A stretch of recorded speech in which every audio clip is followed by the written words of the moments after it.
Asian Media Network viewers. My name is Nguyen, and I am program coordinator from a nonprofit named Asian Pacific Community in Action, or for short, APCA. I will be your host for today. In today's show, we have again Dr. Prakash Kotecha.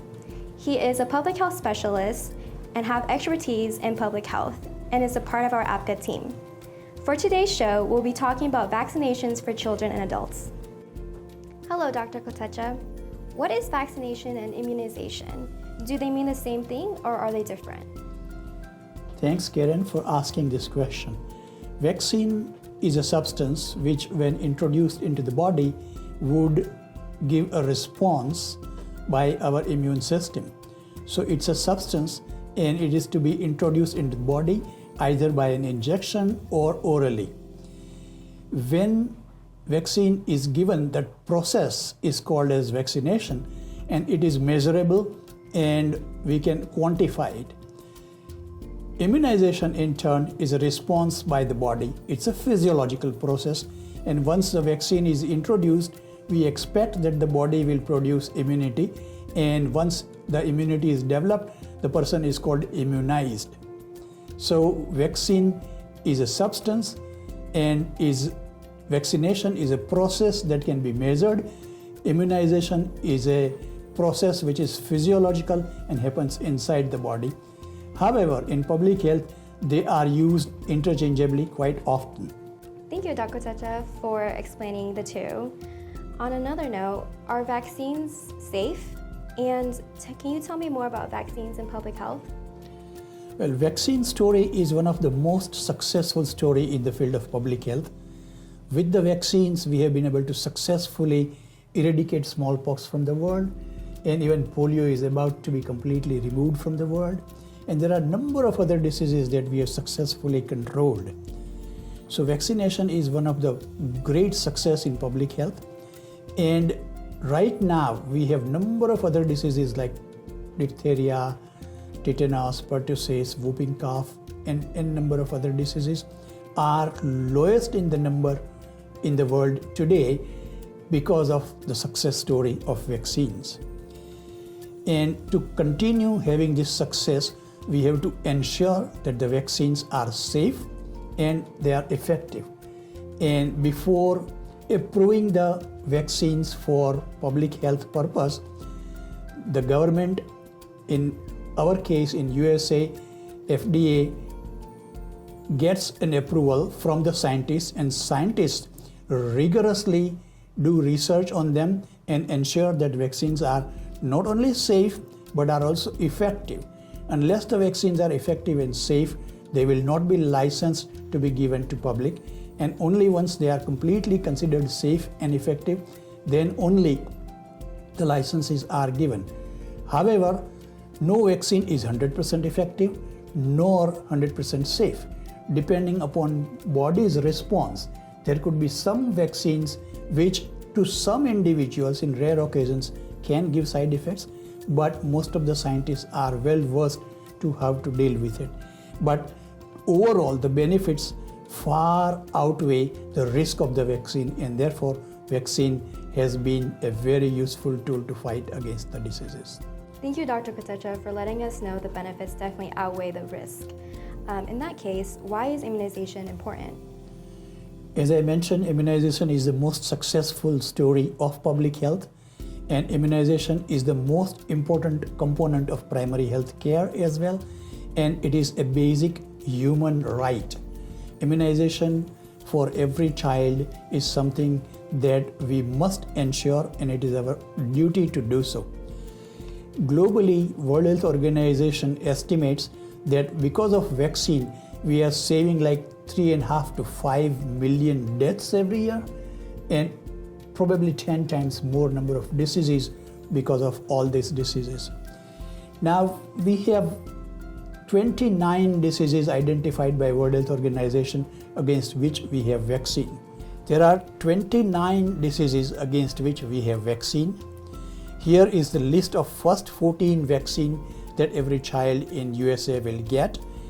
And here is the list of another 15 diseases against which we have vaccines that may not be present in USA but is present in other countries, and vaccines help to control them. Of course, COVID is an exception which now is present globally, and probably even USA also we use the vaccine for COVID. This is a question that many are concerned about. Is there a link between vaccination and autism? This question has been coming up again and again. However, we have realized that there is no connection of vaccination and autism. There are people who have continued to think that one of the substances called thimerosal is one that is contributing to autism. Others believe that MMR vaccine is contributing to autism. And with all those claims, number of researchers and scientists have worked on this and repeatedly confirmed that there is no relationship between autism and vaccination. So no worries for that at all. Thank you for clarifying that there is no link between autism and vaccination. With that being said, are there any side effects to vaccinations? Vaccination has side effects which are extremely mild. Most of the vaccine side effects will disappear on its own in a couple of days.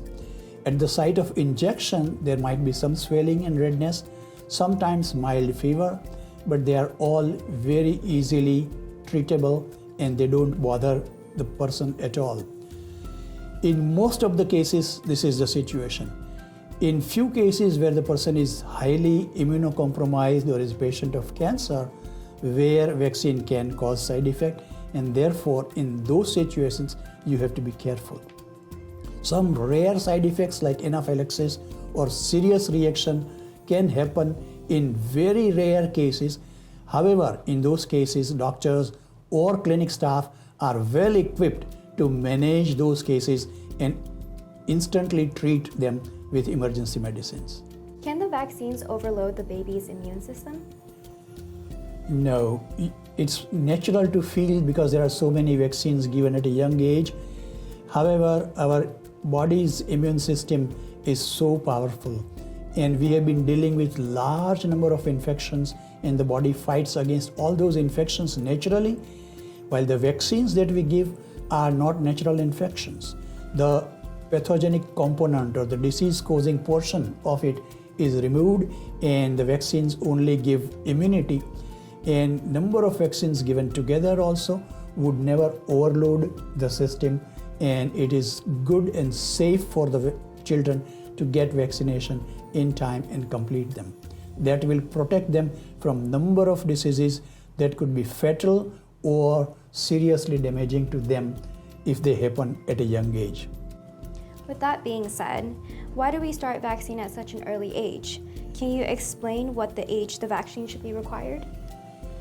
The vaccination starts right at the time of birth, and when the child is born, child has some passive immunity from the mother, but child is vulnerable to almost all diseases to which they will be exposed during the environmental exposure.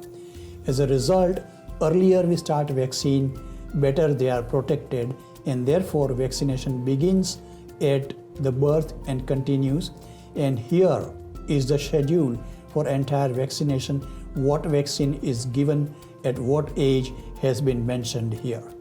If so, if a child is sick, can the child still be vaccinated? Most of the diseases that are mild in nature like cough, cold, little fever or diarrhea, the child should be vaccinated. However, it is best to talk with the child's doctor, ensure that it is safe, and once the doctor approves, the vaccine should be given. In some severe diseases or high-grade fever, vaccine may have to be postponed by a few weeks. But most of the cases, they should be good to get vaccinated. If that is the case, can the vaccine be delayed? There is no advantage of delaying the vaccine. However, there are disadvantages of delaying vaccine. When the child is exposed to number of infections, and if the child is not immunized, they will end up getting disease. Some of the diseases are particularly more serious when that happens in the children at young age. Pneumococcal infection or HI, Haemophilus influenza, are few examples that occur typically under the age of 2 years, and they are pretty serious when that occurs. But vaccines would prevent them. So it is a good idea not to delay unless there are very serious reasons to do so. And taking every child to the vaccination as prescribed by schedule is the one that we would recommend strongly. On another note, for breastfeeding mothers, does getting the vaccine schedule remain the same or can it be delayed? Now, when the mother is breastfeeding the child, she does give some protection against some of the diseases like respiratory infections and diarrhea. However, all other diseases are likely to attack the child, and therefore it is necessary that the children are vaccinated as per their prescribed schedule, and there is no reason to delay the vaccination among breastfeeding child just because the mothers are breastfeeding, and therefore some sort of immunity would come to them, but they will be very limited and not protecting against all the diseases. So they should get vaccination as CDC recommends, and here is the recommendation. You can see what age, what child, what vaccine should be given to them. Now that school is opening back up, tell me, is it important for children to be vaccinated before going back to school? Yes, it is important and it is mandatory too. If there is no vaccination, no record, there are no admissions given. Children are required by Arizona statute to get vaccination done, and unless they produce vaccination documents, they will not be admitted into the school as of now.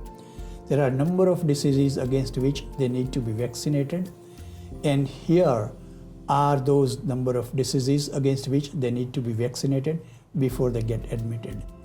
And here is the schedule how they will be vaccinated against those diseases. With children being vaccinated before they enter school, how is the data showing for the vaccine coverage? Is it successful?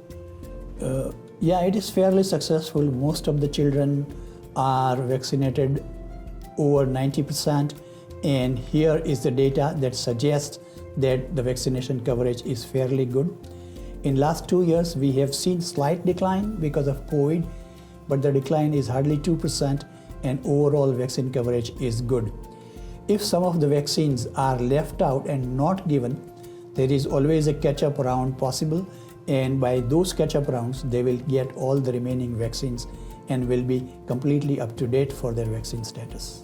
This is all very encouraging, Dr. Kotecha.